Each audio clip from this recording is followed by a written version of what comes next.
Que bênção, irmãos. Essa semana passada e essa próxima semana estou tendo a oportunidade de estar ministrando aqui na Escola Bíblica Verbo da Vida, né? Falamos sobre a matéria a doutrina de Cristo. Cadê os alunos da escola aí? Olha aí, tem alguns alunos aí, graças a Deus. Está sendo um tempo muito bom e está sendo uma bênção estar aqui com você nesse Best Day Ever, né? Melhor dia que tem, vai ser bom demais. Está sendo eu fiquei feliz demais de ver toda a estrutura que foi montada para as nossas crianças, irmãos, porque um pouco do que eu vou falar essa manhã é sobre isso também, da importância que a igreja tem que ter para a nossa família, a importância que a igreja tem que ter para mim e para você também. Porque eu não sei se você sabe, quem inventou esse negócio de igreja não foi o pastor Diego, não fui eu, não foi Guto, não foi o pastor Bud, irmãos, não foi nenhum pastor dos últimos 100, 200, 500. Quem inventou esse negócio de igreja, irmãos, foi Jesus. Foi Jesus, amém? Eu quero começar lendo com você alguns textos aqui para a gente falar isso. Eu quero estabelecer alguns fundamentos antes da gente avançar. Mas lá em Mateus capítulo 16, em Mateus 16, Jesus usa a palavra igreja pela primeira vez. Ele está fazendo uma espécie de enquete ali com os discípulos. Ele pergunta aos discípulos: quem estão dizendo por aí que eu sou? E aí os discípulos começam a falar: olha, tem gente dizendo que você é Elias que voltou, algum dos profetas do Velho Testamento. Tem gente até achando que você é João Batista. E ele diz: e para vocês? Quem eu sou para vocês? Aí Pedro se levanta e diz: tu és o Cristo, o Filho do Deus vivo. E Jesus diz: Pedro, olha, não foi carne nem sangue que te revelou isso, mas você recebeu uma revelação direta do Pai que está no céu. E eu te digo, por causa disso eu vou te chamar de Pedro, porque sobre essa pedra, essa revelação de que eu sou Cristo, eu vou edificar a minha igreja. Diga igreja. E as portas do inferno não vão prevalecer contra ela. Tudo que vocês ligarem na terra terá sido ligado nos céus. Tudo que vocês desligarem na terra terá sido desligado nos céus. Aleluia. E essa era uma autoridade muito grande, irmãos. A palavra igreja para nós hoje tem um sentido muito religioso. Mas naquela época era uma palavra que era usada comumente na rotina da sociedade, porque igreja, ou no grego eclesia, era uma palavra que era usada para delimitar uma assembleia de pessoas notáveis dentro daquela comunidade, que saíam de suas casas para se reunir e tomar decisões sobre aquela cidade local. Então a igreja era essa assembleia de pessoas que saíam, vinham para um lugar, se reuniam para decidir sobre o futuro daquela cidade. Essa era a igreja naquela época. Jesus diz: olha, vocês têm a igreja lá fora, eu vou ter a minha igreja. Eu vou congregar pessoas que vão vir de judeus, de gentios, de tantos povos diferentes, mas eu vou trazer agora para dentro do corpo de Cristo. E da mesma forma como a eclesia podia tomar decisões sobre aquela comunidade, a igreja, o corpo de Cristo, o que ela ligar na terra vai ser ligado nos céus. O que ela desligar na terra vai ser desligado nos céus também. Amém? Então Jesus estava estabelecendo a igreja, o corpo de Cristo, com essa autoridade espiritual dada por ele, a ponto dele dizer: se estiverem 2 ou 3 reunidos como igreja, é como se eu mesmo estivesse no meio de vocês. E o que vocês decidirem é como se eu estivesse decidindo também. Oh, glória a Deus. Amém. Mas essa não é a única vez que Jesus usa a palavra igreja. Lá em Mateus capítulo 18, você pode até abrir lá comigo se você quiser, por favor. Mateus capítulo 18, no versículo 17. Jesus está falando sobre o que fazer quando um irmão errar ou pecar contra você. E aí ele vai trazer algumas instruções sobre o que fazer nessas situações. Ele diz: olha, quando o irmão pecar contra você, vai lá, conversa com ele. Se ele te ouvir, você ganhou o seu irmão. Se ele não te ouvir, leva com você mais 2 ou 3 testemunhas, conversa com ele em particular. Se ele não ouvir essas pessoas também, aí você vai levar esse caso para a igreja. Diga igreja. Veja que Jesus usa a mesma palavra, igreja, para falar aqui, mas irmãos, vai ser num sentido bem diferente do que no capítulo 16. Porque no capítulo 16, a gente vai ver já em Mateus 18, tenha calma, mas no capítulo 16 ele está falando do corpo de Cristo como um todo, a igreja como um todo, no mundo todo. Mas aqui no capítulo 18, eu quero que você leia no versículo 17, diz assim: se ele se recusar a ouvir essas pessoas, exponha o assunto à igreja. E se ele se recusar a ouvir também a igreja, considere-o como gentil e publicano. Em verdade eu lhes digo que tudo que ligarem na terra terá sido ligado nos céus. Tudo que desligarem na terra terá sido desligado nos céus. Em verdade também lhes digo que se 2 de vocês sobre a terra concordarem a respeito de qualquer coisa que vierem a pedir, isso lhes será concedido por meu Pai que está nos céus. Porque onde estiverem 2 ou 3 reunidos em meu nome, ali eu estou no meio deles. Amém? Então Jesus usa expressões bem parecidas com o que ele usou lá em Mateus 16, falando do corpo de Cristo. Mas aqui, irmãos, quando ele fala da igreja, dessa igreja especificamente aí, ele não pode estar falando de todo o corpo de Cristo espalhado no mundo. Porque ele está dizendo que se alguém pecar, você vai ter que contar para a igreja e a igreja vai ter que falar com ele. Então não pode estar falando da igreja no mundo todo. Ele está falando do contexto da igreja numa comunidade menor, num contexto localizado, num contexto pontual. Como vai ficar muito claro para a gente no livro de Atos e nas cartas aos apóstolos, eles usavam a palavra igreja nesses 2 sentidos. Falando sobre o corpo de Cristo espalhado pelo mundo, mas falando também sobre as reuniões localizadas que aconteciam em várias cidades diferentes. Eu quero mostrar para você que essas reuniões já aconteciam desde o capítulo 2 de Atos, quando a igreja começa lá no dia de Pentecostes. A partir dali eles começam a ter reuniões menores. No versículo 42, Atos capítulo 2, no versículo 42, você pode só acompanhar comigo, diz assim: perseveravam na doutrina dos apóstolos e na comunhão, no partir do pão e nas orações. Quantos sabem que naquele tempo não tinha WhatsApp? Então, para ter comunhão, irmão, tinha que estar junto. Amém? Era uma comunhão onde eles se reuniam, estavam juntos para ter esse tipo de comunhão. E no versículo 44 isso fica bem claro para a gente. Todos os que criam estavam juntos e tinham tudo em comum. Versículo 46 diz: diariamente perseveravam unânimes no templo, partiam pão de casa em casa e tomavam as suas refeições com alegria e singeleza de coração. Lá no capítulo 5 de Atos, no versículo 42, ele diz que todos os dias, no templo e de casa em casa, não cessavam de ensinar e de pregar que Jesus é o Cristo. Então fica bem claro para a gente, desde o início da igreja, que eles já tinham esse costume de ter reuniões localizadas, reuniões menores. Eles se ajuntavam, seja no templo, seja de casa em casa, mas com frequência eles estavam juntos, tendo comunhão, falando da palavra, ensinando, pregando, repartindo pão. Amém? Era um costume daquelas primeiras pessoas que começaram a igreja se juntar. Amém, irmãos? E essa ideia não veio deles, porque aqueles primeiros cristãos, eles eram judeus que tinham se convertido. E o judeu, irmão, ele já tinha esse costume de se congregar num lugar que eles chamavam de sinagoga. As sinagogas eram lugares onde os judeus se juntavam para falar das Escrituras, para conversar sobre a sua cultura, a sua lei, para ter comunhão entre eles. E é engraçado porque quando a gente vai estudar os evangelhos, eu não sei se você tem essa mesma impressão que eu tinha, mas quando eu pensava sobre Jesus pregando para as pessoas, ensinando para as pessoas, eu sempre imaginava Jesus ao ar livre. Numa praia, num deserto, em algum lugar pregando, e a gente sabe que isso aconteceu em alguns momentos. Mas você sabe que tem mais citações de Jesus pregando dentro da sinagoga do que ao ar livre? Tem muitos mais textos nos evangelhos de Jesus falando e ensinando nas sinagogas. A gente vê em Mateus 4 e Lucas 4, por exemplo, dizendo que ele passou por toda a Galileia, ensinando em todas as sinagogas dos judeus. Olha isso.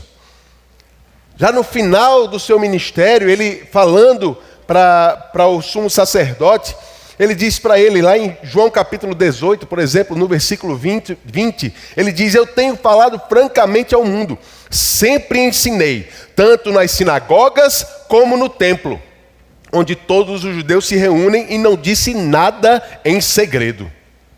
Olha isso, Jesus ele tinha um costume muito claro de pregar e ensinar também nas sinagogas. E quando aqueles primeiros judeus se convertem e iniciam a igreja, eles mantêm esse costume. Eles não podiam agora se reunir na sinagoga mais, mas eles continuavam se reunindo em grupos menores para pregar a palavra, para ter comunhão. Amém? No começo lá da igreja, em Atos capítulo 2, 3, 4, a gente vê no capítulo 6 que já haviam judeus que falavam hebraico e aramaico, mas também haviam judeus que só falavam grego. Estava tendo até uma discussão entre eles, irmãos, e era muito normal naquela época, judeus que só falavam grego, que vinham de outras cidades para se reunir ou viver em Jerusalém. E mesmo em Jerusalém, haviam já sinagogas onde só se falava grego, para poder atender esses judeus. E como a igreja tinha gente assim, isso já nos ensina que naqueles primeiros cultos, já tinha culto só em hebraico, só em aramaico e culto só em grego, para atender aquelas pessoas que estavam se convertendo e que não falavam essas duas línguas. Então você via reuniões diferentes, mantendo esse tipo de agrupamento menor. Porque, irmãos, igreja pressupõe que a gente esteja junto. Amém? No resto das cartas do Novo Testamento, a gente vai enxergar, irmãos, até no livro de Atos também, cada reunião era chamada de igreja. A Bíblia fala da igreja que se reunia em Jerusalém, a igreja que se reunia em Antioquia, a igreja que se reunia em Roma. Na verdade, em Roma, Paulo chega a citar várias igrejas naquela mesma cidade. No final da carta aos Romanos, Romanos capítulo 16, ele vai citar vários nomes de pessoas diferentes que tinham reuniões na sua casa. E cada reunião dessa ele dizia: a igreja que se reúne na casa de fulano, a igreja que se reúne na casa de Beltrano. Cada reunião também era considerada como igreja. Então a Bíblia chama de igreja o corpo de Cristo no mundo, mas a Bíblia também chama de igreja uma reunião local como essa. Amém? A ponto de Hebreus capítulo 10, versículo 35, lembrar para a gente: não deixe de congregar, como é costume de alguns. E é interessante porque essa palavra congregar, no original, na palavra grega, vem da palavra sinagogue. A mesma ideia de se reunir para aprender a palavra, para estar juntos. Não deixemos-nos de congregar. Lá em 1 Coríntios capítulo 14, Paulo diz: quando vocês se reunirem, uns têm salmos, outro tem doutrina, outro tem revelação, outro tem profecia, mas tudo seja feito para a edificação. Amém? Glória a Deus. Mas por que eu estou falando isso, irmãos? Eu quero que você entenda uma coisa, porque infelizmente tem se espalhado uma doutrina regularmente por aí, e principalmente após a pandemia, a gente tem ouvido muito disso, de que igreja local como essa é uma invenção de homens, que foi alguma coisa que talvez Lutero inventou depois da Reforma, ou uma coisa mais moderna ainda, que alguns pastores têm forçado, mas que isso aqui não é, afinal de contas, igreja somos nós. Eu não preciso ir para a igreja porque eu sou a igreja. Diga misericórdia. Deixa eu dizer uma coisa para você, irmãos. Ninguém é igreja sozinho. Ninguém é igreja sozinho.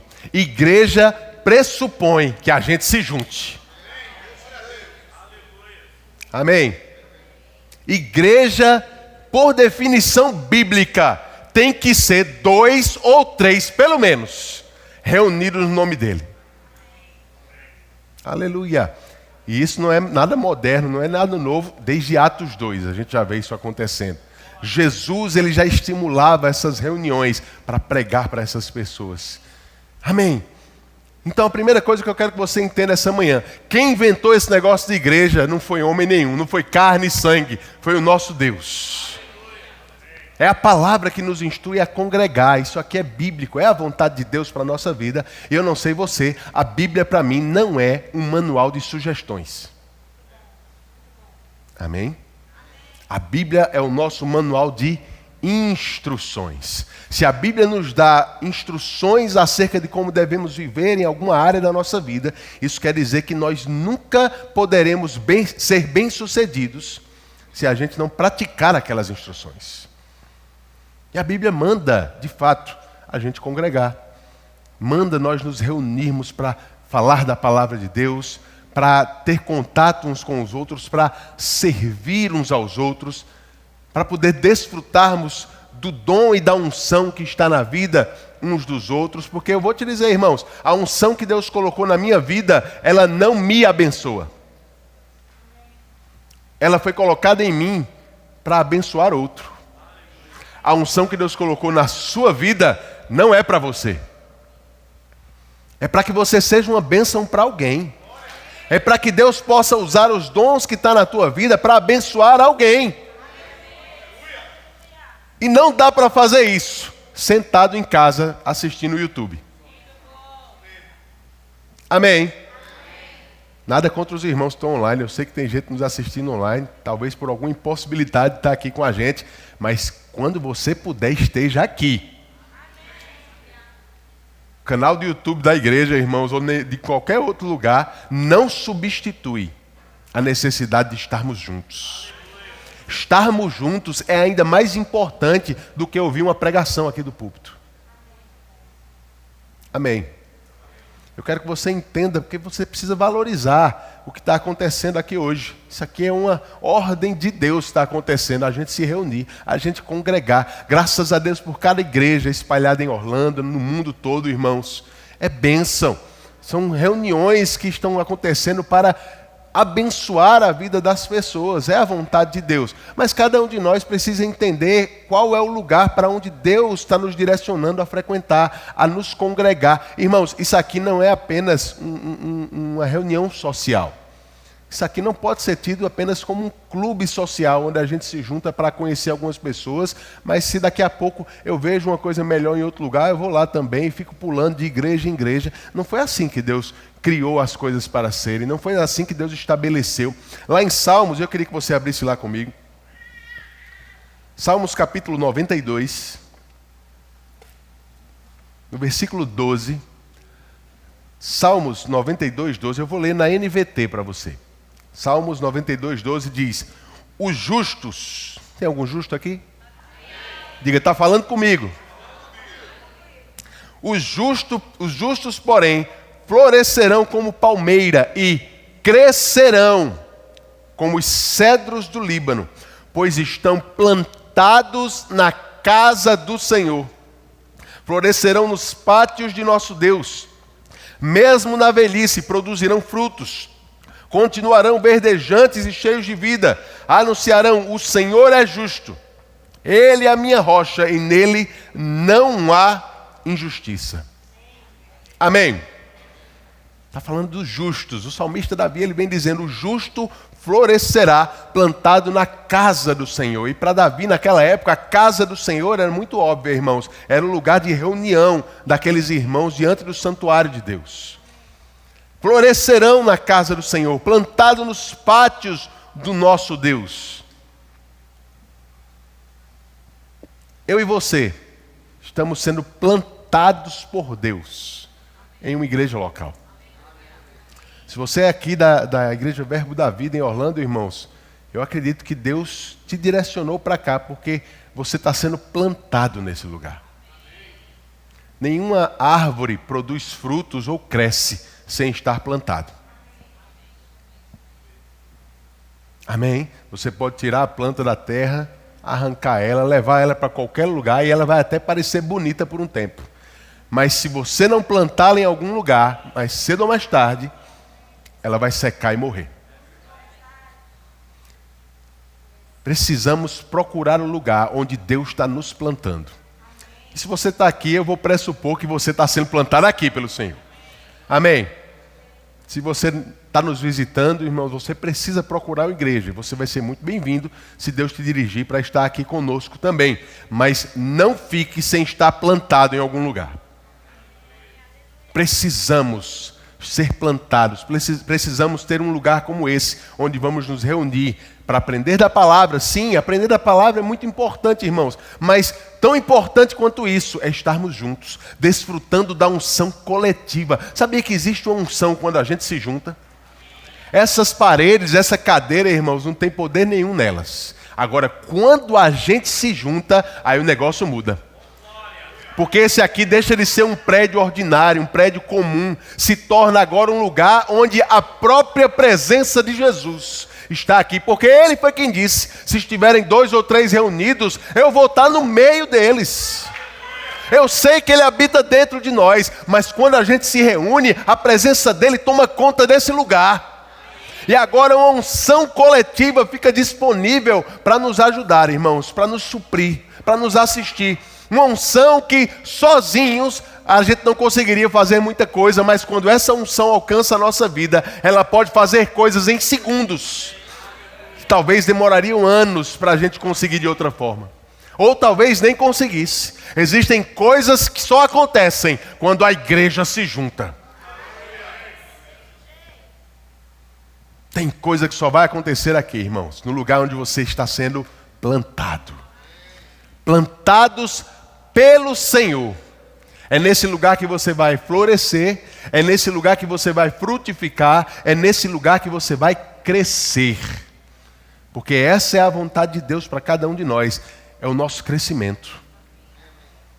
Nosso amadurecimento espiritual. Deus não quer te ver como um bebê espiritual para o resto da vida. Deus quer o nosso crescimento. Deus quer que a gente amadureça.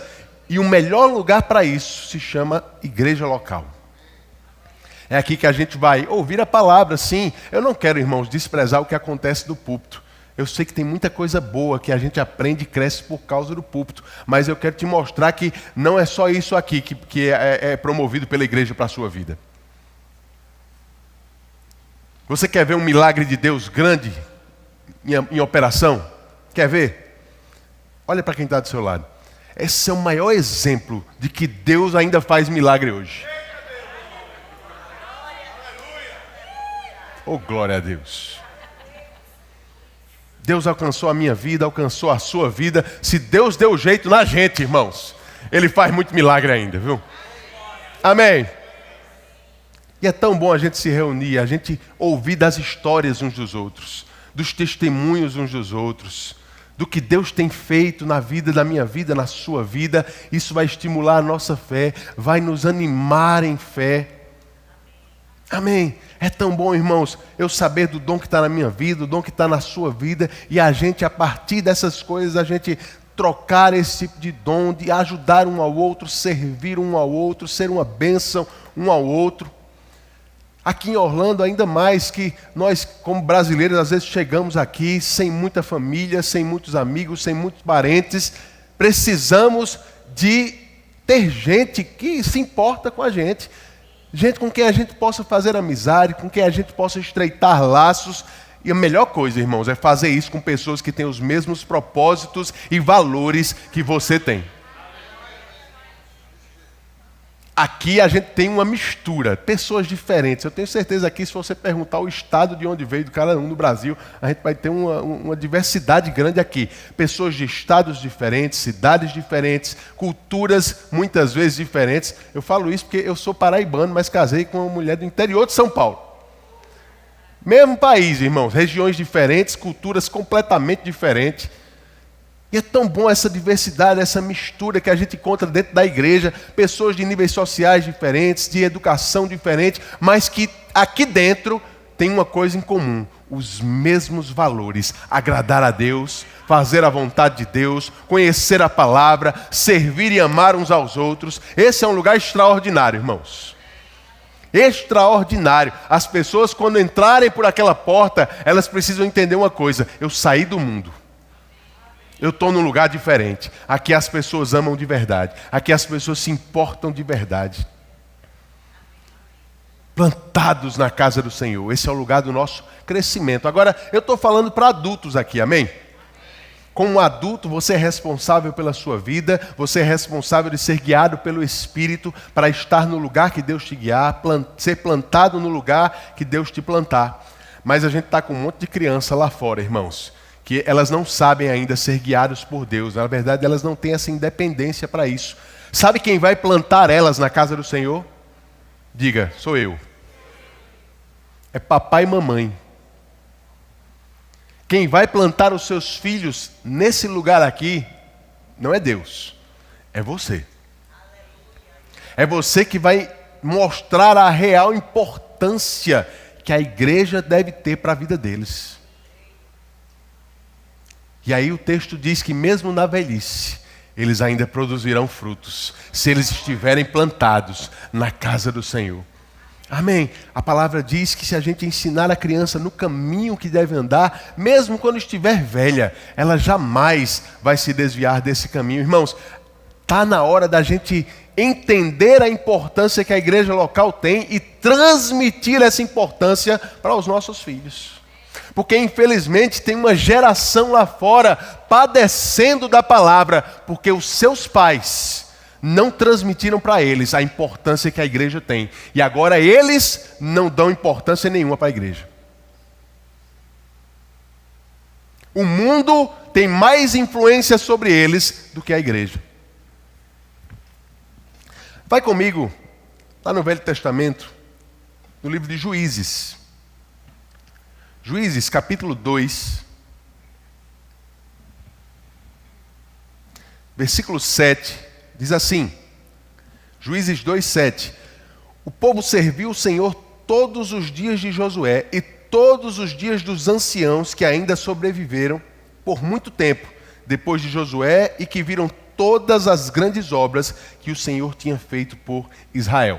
Ele está testemunhando daquela geração que veio com Josué e tomou posse da terra prometida. Aquelas pessoas que passaram quase 40 anos no deserto, viram seus pais lá saindo do Egito, desfrutaram do que Deus tinha feito ali, milagres, muitos milagres da parte de Deus, tomaram posse da terra prometida e estavam vivendo ali. Só que o versículo 10 diz, toda aquela geração também morreu e foi reunida com seus pais. E depois dela, se levantou uma nova geração que não conhecia o Senhor, e nem as obras que ele havia feito por Israel. Então os filhos de Israel fizeram o que era mal aos olhos do Senhor, servindo os Balaíns. Deixaram o Senhor Deus de seus pais, que os havia tirado da terra do Egito, e seguiram outros deuses, os deuses dos povos que havia ao redor deles, e adoraram e provocaram o Senhor a ira. Diga misericórdia.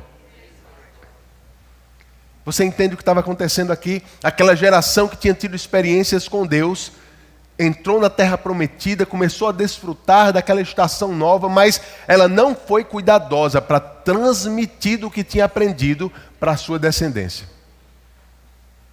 E aí se levanta uma nova geração que não tinha tido aquelas mesmas experiências no deserto e nem tinha ouvido dos ensinamentos dos seus pais, que não tinha o mesmo temor a Deus. Irmãos, as coisas não vão acontecer na sua casa por acaso ou automaticamente. Seus filhos não vão ser bem-sucedidos se você não fizer alguma coisa para isso.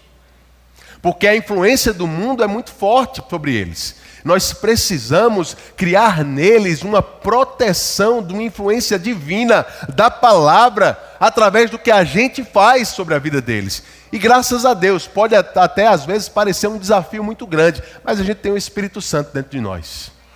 Amém? Deus não intenta ou não deseja que você crie seus filhos sozinho. O Espírito Santo foi dado para te ajudar nisso também. Mas, irmãos, outra coisa que foi inventada por Deus para te ajudar também, se chama igreja. Aleluia. Igreja é um lugar, irmãos, para a gente aumentar a influência da palavra sobre os nossos filhos. Porque aquilo que a gente ensina em casa vai ser fortalecido aqui também. Aqui eles vão encontrar outros amigos que têm os mesmos valores que eles têm, que conhecem a palavra e estão passando pelas mesmas dificuldades de negar o mundo que eles estão tendo. mas eles vão trocar experiências, vão se fortalecer, vão se influenciar um ao outro e vão ajudar um ao outro a crescer, irmãos. Isso é um lugar maravilhoso para a tua família, para os teus filhos. Amém. Mas eles precisam ver essa importância primeiro na sua vida, na nossa vida. Qual é a importância que a igreja tem tido para nós, irmãos? Qual é a importância que a gente tem demonstrado para os nossos filhos, que a igreja de fato tem? Sabe como é que você vai demonstrar isso para os seus filhos? Você está deixando de vir para a igreja por qualquer coisa? Será que a gente deixa de vir para o culto por qualquer outra oportunidade, por qualquer outro convite que a gente recebe por aí? A gente está mostrando para o nosso filho, olha, a igreja é legal, mas tem umas coisas que é melhor ainda. E que a gente não tem problema a gente faltar à igreja para fazer isso aqui, porque isso aqui é melhor. Você não pode estar dizendo isso, mas é isso que ele está aprendendo. Sabe, irmãos, domingo é dia da igreja. Tem nada mais importante para você fazer hoje do que vir para a igreja. Esse é o lugar mais importante para a sua vida depois da sua casa. Esse é o lugar de segurança para você, esse é o lugar de aprendizado, de crescimento, esse é o lugar onde a gente serve, onde a gente se sente útil, amando as pessoas. Esse é o lugar onde teus filhos vão entender, depois da minha casa, esse é o melhor lugar para estar. E por mais que o mundo vai tentar influenciá-los, irmãos, a influência que eles vão receber aqui vai ser tão maior, tão mais forte, que eles não vão ser atraídos pelo que o mundo está oferecendo. Porque a igreja vai ser um lugar legal. Igreja é um lugar tão bom que não importa o que o diabo tente oferecer, eles já entenderam, isso aqui é muito melhor. Mas isso vai depender do que você transmite através do seu exemplo, das suas decisões. Amém? Deus te plantou nesse lugar e Ele espera que você plante os seus filhos aqui também, irmãos. Graças a Deus, porque as nossas igrejas têm promovido tanta coisa boa para os nossos filhos, sejam crianças, adolescentes, jovens, para nós como adultos. É tão bom, irmãos, a gente participar de um lugar. Eu vou te dizer, criar filho longe da igreja hoje, eu não sei como é que faz não. É um negócio muito complicado.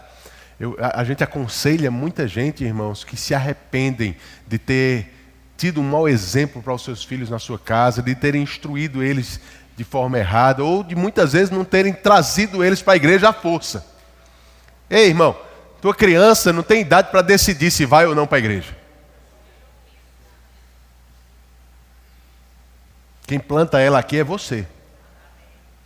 Querendo ou não, traga. Traga para a igreja. Esse é o lugar onde eles vão aprender a palavra de Deus. Amém. Quantas vezes eu fui para a igreja sem querer ir, irmão? Ei, você é adulto, você está aqui, eu aposto que muita gente aqui veio hoje sem querer vir. Quem sabe você não estava lá agarrado no seu travesseiro, sem querer levantar, outras coisas, outras propostas que chegaram para você. Mas, irmão, a gente que é adulto, a gente que já cresceu, a gente sabe que a gente não vive fazendo só o que a gente quer. Tem muita coisa que a gente não quer, mas que a gente sabe que é importante demais para a nossa vida e a gente faz mesmo sem querer. Bem-vindo à maturidade, irmão. Amém. Esse é o lugar da gente vir, irmão, com vontade ou sem vontade. Porque a gente sabe que é a vontade de Deus para nós. É a instrução da palavra para mim e para a sua vida. Amém. Esse é o lugar onde a gente vai se reunir. Abre comigo em Romanos, capítulo 12. Romanos 12.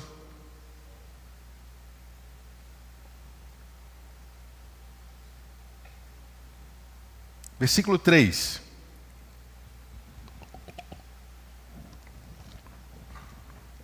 Diz assim: porque pela graça que me foi dada, digo a cada um de vocês que não pense de si mesmo além do que convém. Pelo contrário, pense com moderação, segundo a medida de fé que Deus repartiu a cada um. Diga, Deus repartiu a cada um. Porque assim como num só corpo temos muitos membros, mas nem todos os membros têm a mesma função, assim também nós, embora sejamos muitos, somos um só corpo em Cristo e membros uns dos outros. Membros uns dos outros. Eu gosto como a NVT traz esse versículo 5, ela termina dizendo que nós pertencemos uns aos outros. Isso é muito forte, irmãos. Nós pertencemos uns aos outros, porque como membros do mesmo corpo, nós temos uma interdependência entre nós. Eu não cresço se eu estiver sozinho.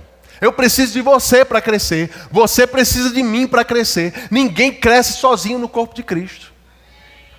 Nós dependemos uns dos outros, porque a medida de fé de Deus foi repartida para nós. Isso quer dizer, irmãos, que eu não vou ter fé suficiente para fazer algumas coisas nesse mundo sozinho.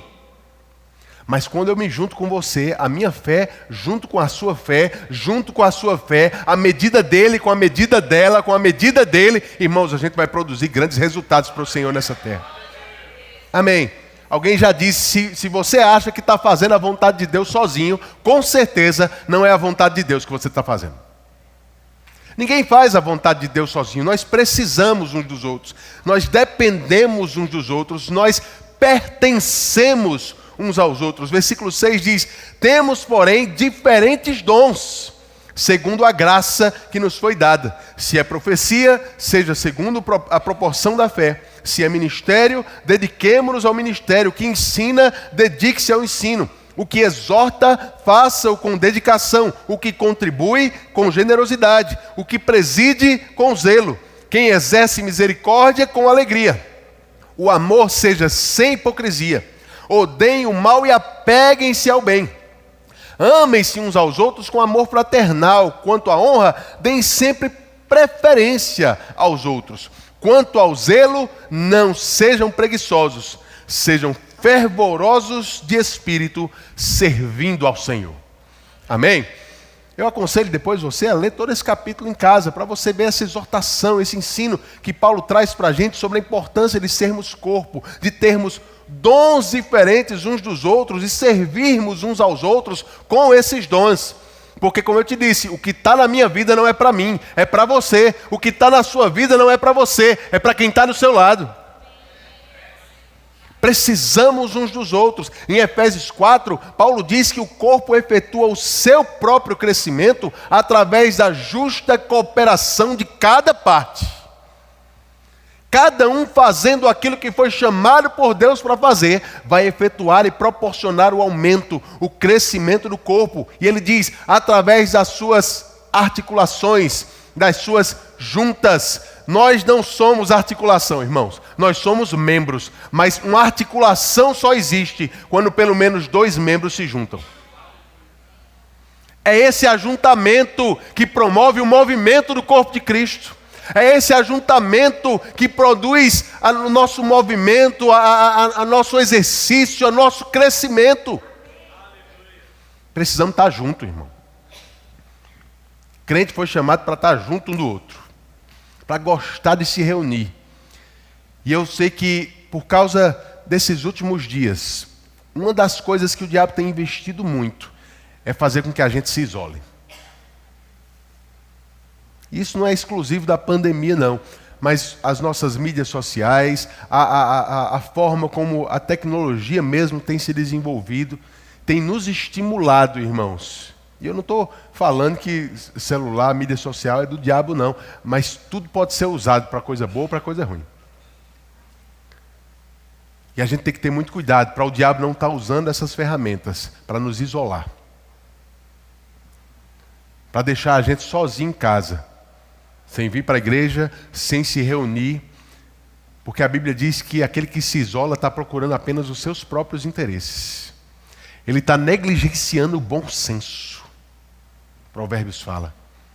Se isolando, irmãos, e muita gente tem caído em armadilhas de depressão, de ansiedade, por estar vivendo uma vida muito isolada. A gente não foi criado para ficar sozinho. Deus não te criou para viver isolado. Deus te criou para a gente estar tudo junto. nesse lugar aqui, abençoando uns aos outros, servindo uns aos outros, amando uns aos outros, com o dom que Deus colocou dentro de nós. Amém? Descobrindo os talentos que Deus colocou aqui. Irmãos, esse é um lugar do teu crescimento. Esse é o lugar de segurança para a tua família. Esse é o lugar onde você vai descobrir o que Deus te chamou para fazer nessa terra. Amém? Valorize esse lugar.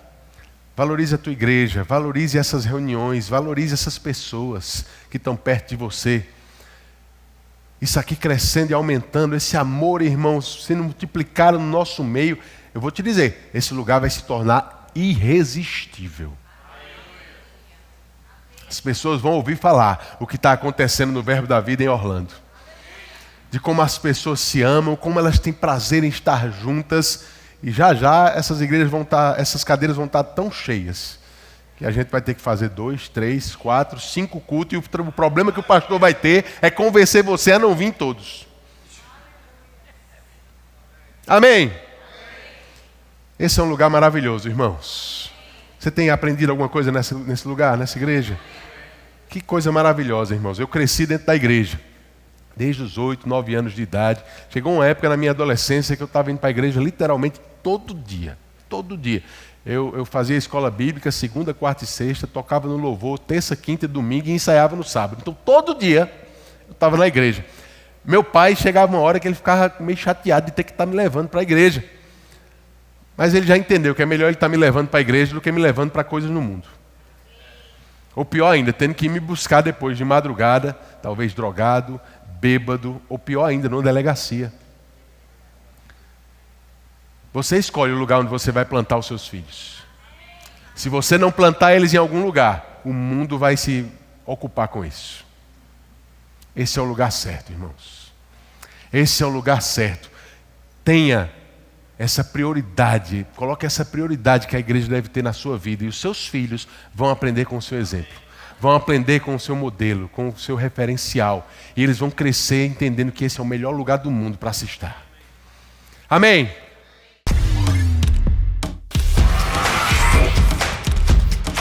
Que palavra abençoada que você acabou de receber. Eu tenho certeza que você foi edificado. Por isso, compartilhe já, mande para alguém, mande para um parente, porque essa palavra pode salvar alguém nesse momento. E se você estiver aqui em Orlando ou na região, o nosso endereço está na descrição. Venha nos fazer uma visita, você não vai se arrepender. Não se esqueça de se inscrever no nosso canal. Acione o sininho, acione a campainha, acione qualquer coisa aí, mas não deixe de participar e receber desse lugar aqui que Deus tem ministrado tantas palavras, que tem transformado e alcançado tantas pessoas. Isso mesmo, seja edificado na prática dessa palavra. Bem-vindo ao Verbo da Vida, Orlando. Bem-vindo à Palavra da Fé.